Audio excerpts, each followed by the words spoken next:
Hi everyone, I'm really glad that you can join us today. What I'm going to talk about is something that I found really quite fascinating, and it's a journey that started a few years ago with a particularly challenging problem, and I'll talk a little bit more about that. But what I'd like to do is to actually go with you on a journey, and this is really going back to the very beginning of how we think about data itself, how that is used, and how we've actually shaped our thinking in terms of AI around that use of data. So I hope that you'll find this interesting. It's a journey that I've found really particularly exciting, and if you hang in there with me, I think you'll see some results and application areas towards the end that may challenge the way in which we've actually started to build models in the past and now need to think about this in the future. So stay with me. If you have questions or you'd like to talk to me further, please let me know. I'm happy to discuss what we've been doing and talk to you in more detail. Really what we're doing today is just touching the surface. There's a lot of things that we won't have time to go through, but at the same time, I think you'll find this gives a reasonably good understanding of the issues, the assumptions and the models and the way in which we can think about this in the future. So let's begin.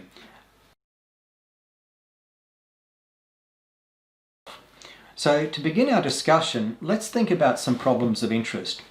How do we know when something doesn't seem quite right? How can I understand the true meaning of data? For example, suppose I say to someone, "Would you like to go and watch the football?" And they say, "Yes." Now suppose I say to a person, "Would you like to come and help me shift boxes?" And they go, "Yes." We know as humans that actually the two meanings are vastly different in each case. While Google or Siri may be able to determine that the word spoken was yes in each case and record that translation with perfect accuracy, actually we understand that the meaning in the second case was really quite different. And so how do we as humans understand that there was an entirely different meaning? How can we know when things aren't as they seem? How can we understand when things actually are unusual? How do we know when to ignore some instructions but not others? The issue here is that the data itself may not be sufficient, and there's evidently a need to think about how the data is understood within the model. So as a teaser, let me give you just a very quick snapshot of where we'll be heading today. The idea is essentially that everything is language. This is the way we're thinking. Supposing you're driving along the road and you see a vehicle moving ahead of you that is moving erratically or dangerously. How do you know that? Not strictly by measuring, but because it told you, using a very simplified language. The words that it uses may include accelerate, swerve, brake.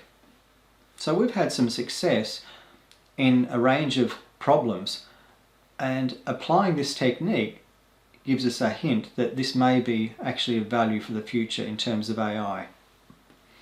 But first let's go back to the beginning. AI has had great success in some functional areas such as classification, or more recently the field of interactive AI for autonomous systems. And what we're understanding really can be termed understanding AI. That is, what we're interested in is that there's a branch of AI that captures this idea of social context.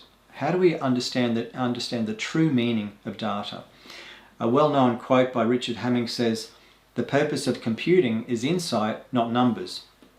In other words, our interest is not strictly in the data, but in the meaning of the data itself. So the classical approach to data that we take is usually of value-based measurements. For example, we may measure an input and then perform some action on whether the input is above or below a certain value. If the temperature is above 100 degrees, we may sound an alarm. And this approach has worked very well for a long period of time. Essentially, this is a Newtonian view of the world where we have kinematic models and so forth. And for at least the last 80 to 100 years, we've had great success with various statistical, signal processing and other types of models. But is data the right way to think? It can work reasonably well for simple systems, but what happens for more complex systems? So in the early 1970s, in terms of speech recognition, one of the approaches that was first considered was this idea called template matching or template pattern recognition. For those that may not be familiar with this, here we have a graph of a speech waveform recorded and digitized over a few seconds. And this seemed to be a good idea at the time, but the problem was that it didn't actually work very well at all, and it's quite easy to understand why. So for example, in the two graphs shown here, we have an identical word being spoken, and yet you can see that the two waveforms of speech are vastly different. So people began to think about what is actually meant by the data. Is data in the time domain, for example, the same as the frequency domain? The right-hand graph shows the spectrogram of speech and reveals quite a different view of the data.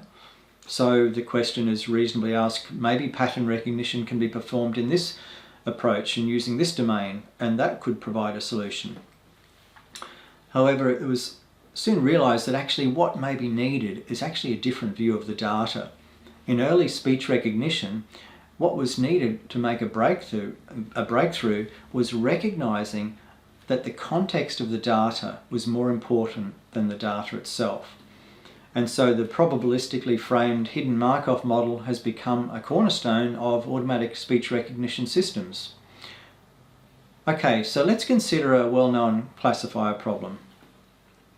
We obtain a set of data and assume that there are two classes, and we'd like to be able to classify each of the two classes of data. So we form a linear decision boundary, and that allows us to separate the data as shown. And this approach actually can work quite well in many cases. In fact, this linear classifier is the basis of much more complex strategies. So for example, we may have progressively more complex multi-dimensional models based around this idea. And in fact, this is the basis for much of our current machine learning or deep learning models. Now, at the risk of oversimplifying, these two graphs show some of the key results, or really one of the key results of the last 30 years of machine learning research. And in simple terms, on the left we see a linear decision boundary, a typical classifier that we've just spoken of, and on the right we see that machine learning models can enable nonlinear decision boundaries. And it turns out that's really quite a big deal. Now, the interesting aspect of this then is to consider how we might improve our accuracy. And so, for example, suppose that there are small errors present in the data. We'd like to obtain a model that actually does better. Now, one of the remarkable aspects of machine learning is that by introducing progressively more data, more complex decision boundaries can be formed, as shown here. And this property is termed universal approximation and has led to the extraordinary success of machine learning systems. However, suppose we want to improve the accuracy still further. We may find that more and more data is available, and then we use this to obtain progressively more accurate models with more complex decision boundaries.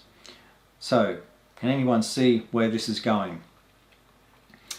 If you couldn't already guess, the problem that we end up with in this situation is that in trying to reduce the error, the model actually overfits the data. And this is a well understood and well recognized problem. However, it seems that there's an inescapable trade-off to this problem between generalization and accuracy. In other words, although we recognize the problem, it's hard to do a lot about it. We're going to end up compromising one way or another.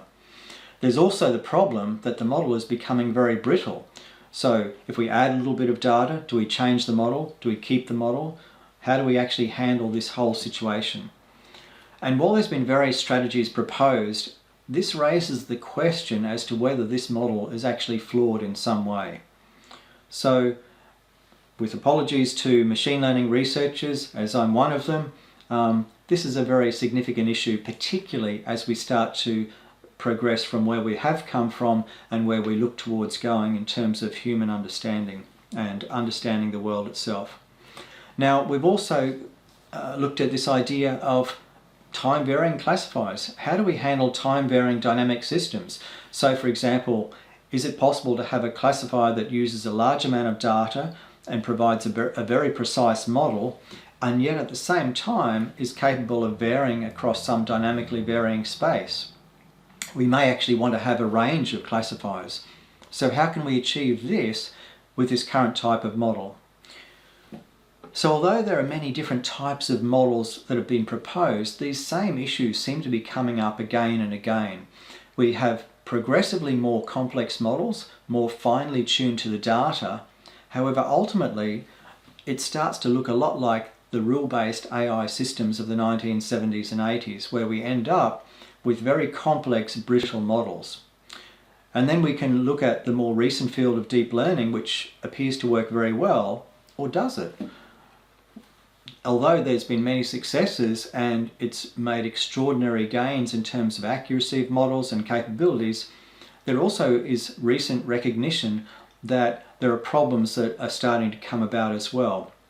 So although these have been highlighted in the literature, let's mention a few. There are adversarial attacks, there's the issue of being fooled by simple tasks that humans find trivial.